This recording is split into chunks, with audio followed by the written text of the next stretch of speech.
मैं third chapter director के बारे में आपको बताने जा रहा हूँ। डायरेक्टर यानी कि कंपनी के एडमिनिस्ट्रेशन के बारे में। डायरेक्टर का डिफिनेशन दिया गया सेक्शन 2 सबसेक्शन 34।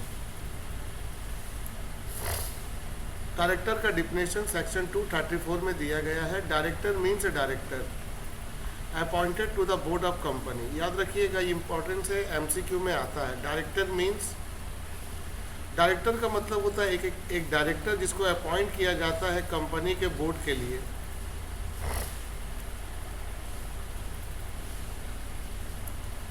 तो डायरेक्टर का डिफिनेशन ये इंपॉर्टेंस है बच्चों। डायरेक्टर का मतलब होता है एक डायरेक्टर जिसको अपॉइंट किया जाता है कंपनी के बोर्ड के लिए। सेक्शन 149 हमें ये बताता है कौन डायरेक्टर बन सकता है, कौन डायरेक्टर नहीं बन सकता।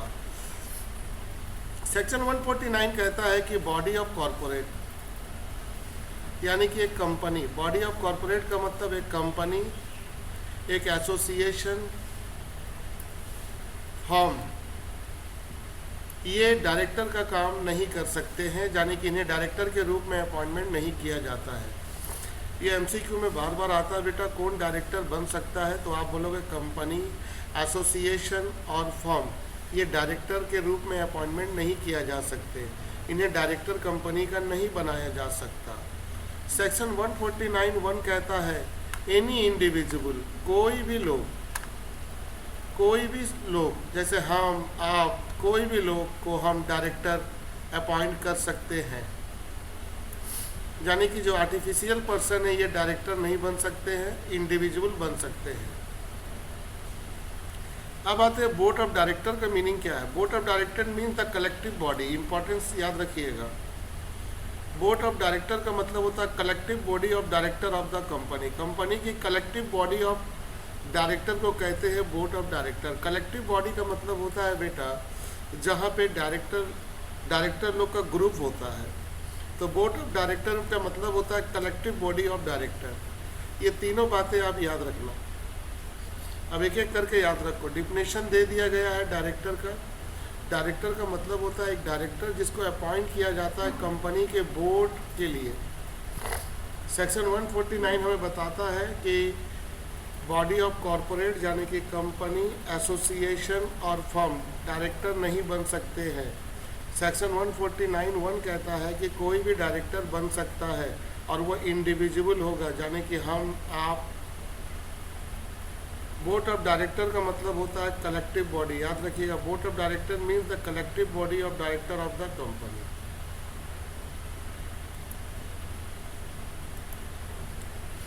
Number of director, minimum number 2 director होना चाहिए प्राइवेट कंपनी के लिए। प्राइवेट कंपनी के लिए 2 डायरेक्टर होना चाहिए और पब्लिक कंपनी के लिए कम से कम 3 डायरेक्टर होना ही चाहिए। और मैक्सिमम 15 डायरेक्टर हो सकती हैं। और मैक्सिमम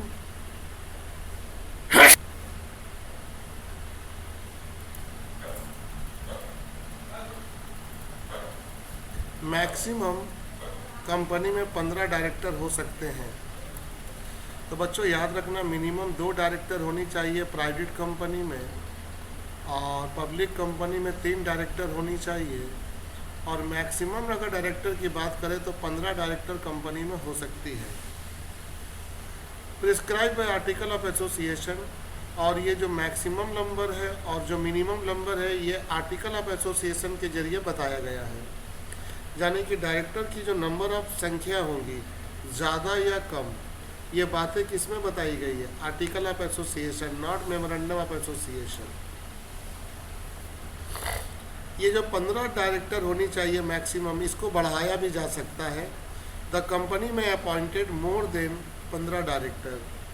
कंपनी 15 डायरेक्टर से भी ज़्यादा डायरेक्टर को अपॉइंट कर सकता है। उसको लिए एक पासिंग द स्पेशल रेजोल्यूशन, उन्हें एक स्पेशल रेजोल्यूशन पास करना पड़ेगा मीटिंग में। और मीटिंग में पास करने के बाद वो डायरेक्टर की संख्या को बढ़ा सकता है, 15 से ज़्यादा पे लेके जा सकता है, जैसे 15, 16, 17, 18 कर सकता है। इसके लिए उसे पास करना पड़ेगा स्पेशल रेजोल्यूशन। ये जो डायरेक्टर होंगी उसमें कम से कम एक महिला डायरेक्टर होना चाहिए, कम से कम एक वुमेन डायरेक्टर होना चाहिए। Include at least one women director, तो डायरेक्टर में कम से कम एक वुमेन डायरेक्टर होना चाहिए।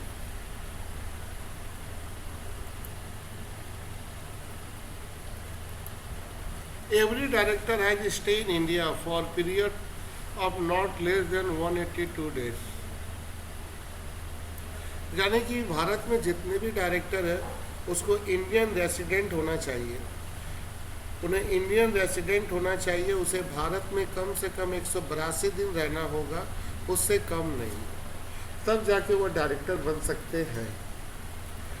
Every listed company shall have at least 1/3 of total number of director as a independent director। जितनी भी लिस्टेड कंपनी है वो सभी कंपनी अपना इंडिपेंडेंट डायरेक्टर का सिलेक्शन कर सकती है 1/3। उनके पास टोटल नंबर ऑफ डायरेक्टर होंगे, जितने भी टोटल नंबर ऑफ डायरेक्टर होंगे उसका वो 1/3 निकालेंगी, वो होगा इंडिपेंडेंट डायरेक्टर। बेटा ये बहुत इम्पोर्टेंस है, ये क्वेश्चन बहुत इम्पोर्टेंस है, इसको याद रखना कि लिस्टेड कंपनी जो है डायरेक्टर इंडिपेंडेंट डायरेक्टर को अपॉइंट कर सकती है, उनके पास जो टोटल डायरेक्टर होंगे उनका वो कितना निकालेंगे 1/3 जो आएंगे वही होगा इंडिपेंडेंट डायरेक्टर। लेकिन एनी अदर कंपनी, दूसरे कंपनी के केस में याद रखिएगा लिस्टेड कंपनी था, दूसरे कंपनी के केस में central government prescribe the maximum number of independent director, यानी कि लिस्टेड कंपनी में तो रूल सिंपल है बेटा कि जितना भी डायरेक्टर है टोटल उसका 1/3 निकालिएगा तो इंडिपेंडेंट डायरेक्टर मिल जाएगा। लेकिन दूसरे कंपनी के केस में सेंट्रल गवर्नमेंट ये बताएगा कि maximum number of independent director कितना होना चाहिए। Any fraction in 1/3 number shall be round off as a 1, यानी कि यहाँ कह रहा है कि जब आप 1/3 निकालोगे डायरेक्टर इंडिपेंडेंट डायरेक्टर का, जब आप सिलेक्शन करोगे, जब आप 1/3 निकालोगे ना बेटा, तो हो सकता है कि 1/3 निकालते वक्त वो फ्रैक्शन में आ जाए। जब आपका फ्रैक्शन आएगा बच्चा,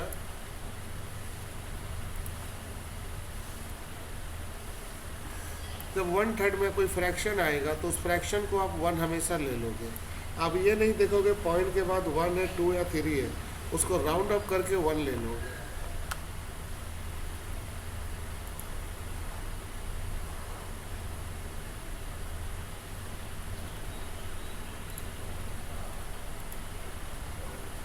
एग्जाम्पल के तौर पे मैं आपको दिखा रहा हूँ, टोटल नंबर ऑफ डायरेक्टर जो 16 है, तो नंबर ऑफ इंडिपेंडेंट डायरेक्टर कैसे होगा 16 का 1/3 हम निकाले तो 5.33 आया, तो पॉइंट के बाद जब भी आएगा तो एक आपको लेना पड़ेगा, वहाँ 3, 2, 4, 5 मत देखिए, तो हम एक ले लिए, तो मेरा MCQ में आंसर होगा 6।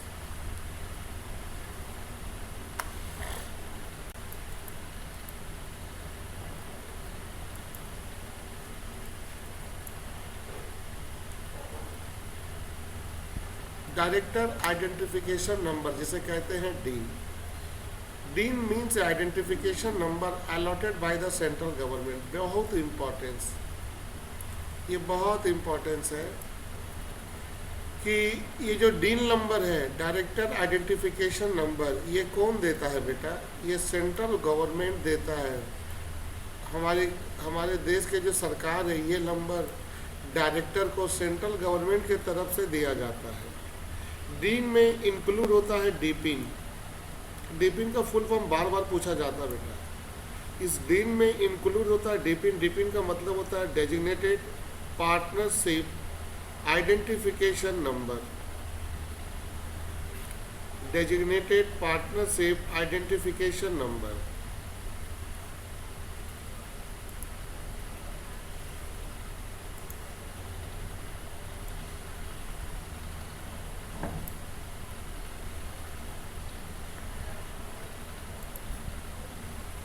Central government allot the dean within 1 month from receipt of the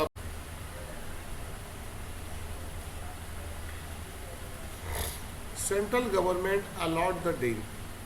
central government ये जो डीन है वो कितने महीने के अंदर देते हैं बेटे? 1 महीने के अंदर। जब सेंट्रल गवर्नमेंट को एप्लीकेशन फॉर्म मिलता है अंडर सेक्शन 153 के तरफ से, यानी कि डायरेक्टर एप्लीकेशन फॉर्म जमा करते हैं सेंट्रल गवर्नमेंट के पास, तो सेंट्रल गवर्नमेंट 1 महीना के अंदर उन्हें डीन अलॉट कर देते हैं।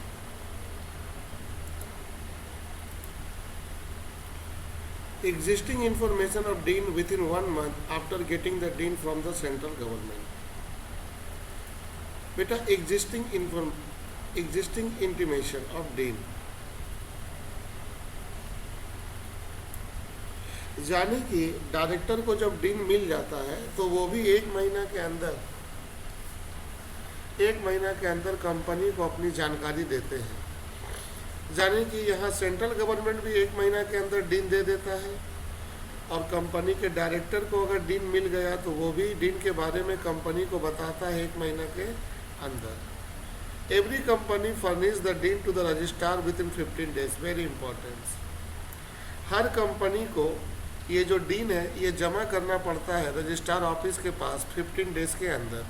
तो याद रखिएगा, अगर हम डायरेक्टर है तो हम एप्लीकेशन फॉर्म दिए सेंट्रल गवर्नमेंट को, और सेंट्रल गवर्नमेंट 1 महीना के अंदर मेरे को डीन दे दिया।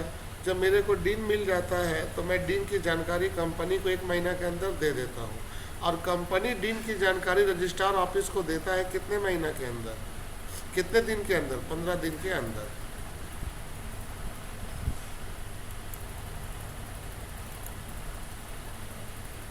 If the company fail to furnish the DIN to the registrar, अगर कंपनी बेचारे फेल हो जाए, अगर डीन की जानकारी नहीं दे रजिस्ट्रार को, तब कंपनी को फाइन देना पड़ेगा, और ये फाइन 25,000 रुपया से कम नहीं होगी, यानी कि फिक्स होगी 25,000, और ये बढ़कर 1 लाख तक जा सकता है। बच्चों नोटिस करना बहुत इम्पोर्टेंट है, अगर कंपनी फेल हो जाता है to furnish the DIN to registrar, अगर कंपनी फेल हो गया, अगर कंपनी फेल हो जा रहा है और वो इसकी जानकारी, डीन की जानकारी रजिस्ट्रार को नहीं दे पा रहा है, तो कंपनी को फाइन देना पड़ेगा। वो फाइन होगी 25,000 रुपया, और वो 25,000 से 1 लाख तक जा सकती है। तो कंपनी अगर फेल हो जाए तब, अब यहाँ डायरेक्टर फेल हो जा रहा, तो director of the company fail to furnish, director जो है कंपनी का वो डीन की जानकारी नहीं दे पा रहा, तो उसे सज़ा मिलेगा। उसे सज़ा मिलेगा, कम से कम 6 महीने तक उसे इम्प्रिजमेंट में, जेल में रखा जाएगा, और 50,000 रुपया जुर्माना लगेगा मिनिमम, और 500 रुपया करके हर दिन उस पर चार्ज होगा। यानी कि बात को ध्यान से समझिए, कंपनी अगर फेल हो गया, जानकारी दे नहीं पाया डीन का रजिस्ट्रार को, तो यहाँ कंपनी को देना पड़ेगा फाइन 25,000 रुपया, और मैक्सिमम 1 लाख तक दे सकता है। और अगर डायरेक्टर कंपनी का फेल हो गया और वो डीन की जानकारी दे नहीं पाया, तो उसे कम से कम सज़ा मिलेगी 6 महीना की, और 50,000 रुपया उसको फाइन देना पड़ेगा। 500 रुपया करके हर दिन बढ़ेगा फॉर एवरी डेज, यानी कि 50,000 है ही है, और मान लो हम अभी भी डीन को जानकारी दे नहीं पाए, तो 500 करके 2 दिन 1,000 रुपया, तो 50 और 1,000 51,000 हो जाएगी। Without DIN and consent no individual shall be act as a director. बेटा बोल रहा है कि हर डायरेक्टर के पास एक डीन होना चाहिए, उसके पास कंसेंट भी होना चाहिए, यानी कि वो डायरेक्टर बनेगा, इस बात की मंजूरी भी होनी चाहिए, तब वो डायरेक्टर का काम कर सकता है।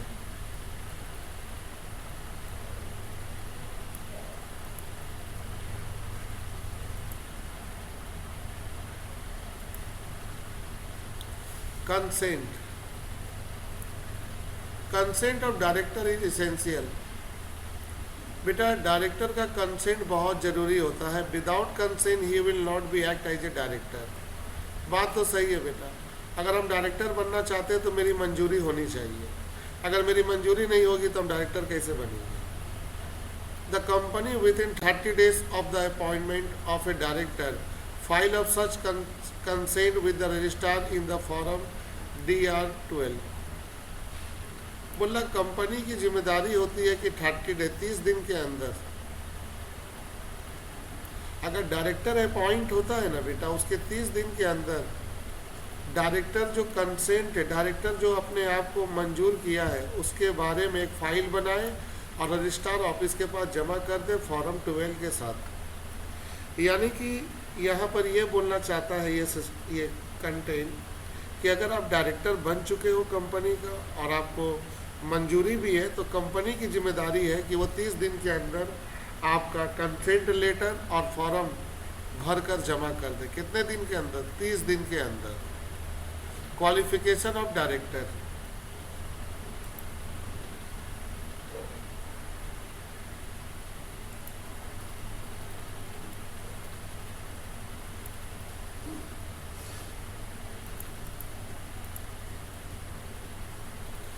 बेटा क्वालिफिकेशन के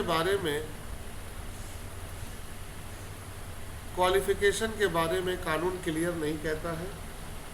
नो स्पेसिफाइड एनी एकेडमिक, यानी कि कोई भी उनके पास एकेडमिक नॉलेज की ज़रूरत नहीं है।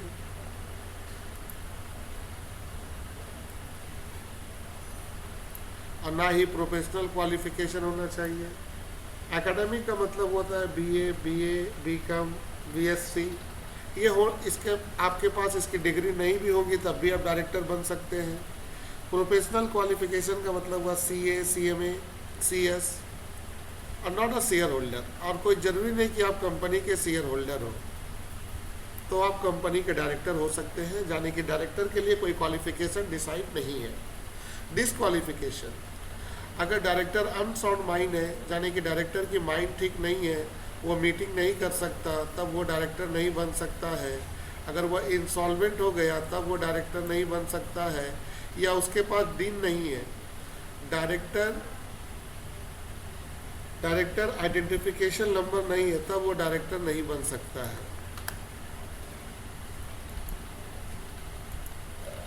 अपॉइंटमेंट ऑफ डायरेक्टर, डायरेक्टर को अपॉइंट किया जाता है। First director appointed by article of association, very important. Company का पहला डायरेक्टर जो अपॉइंट होगा वो आर्टिकल ऑफ एसोसिएशन से होगा।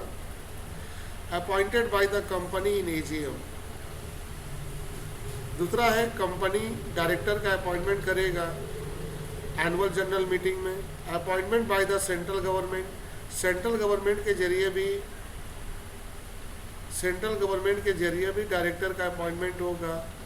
और डायरेक्टर अपॉइंटमेंट होगा ट्रिब्यूनल के जरिए भी। तो याद रखिएगा, कंपनी पहला डायरेक्टर अपॉइंट करेगा आर्टिकल ऑफ एसोसिएशन के जरिए।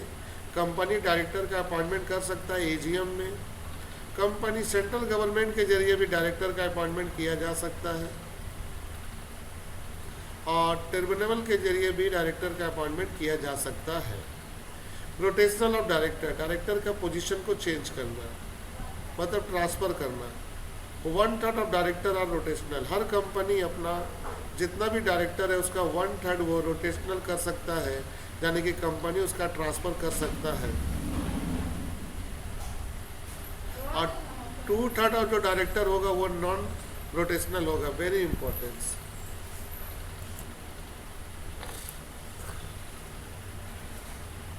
Qualification of independent director, very important.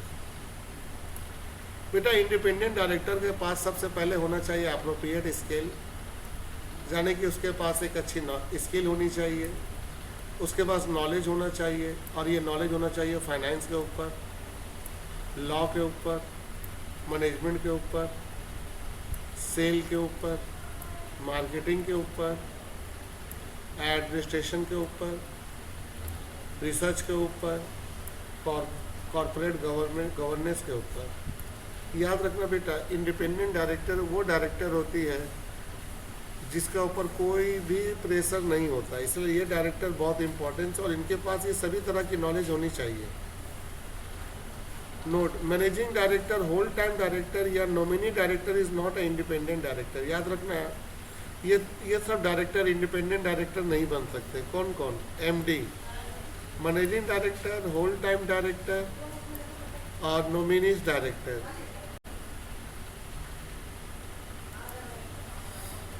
Position of director, company में डायरेक्टर का 3 पोजीशन है।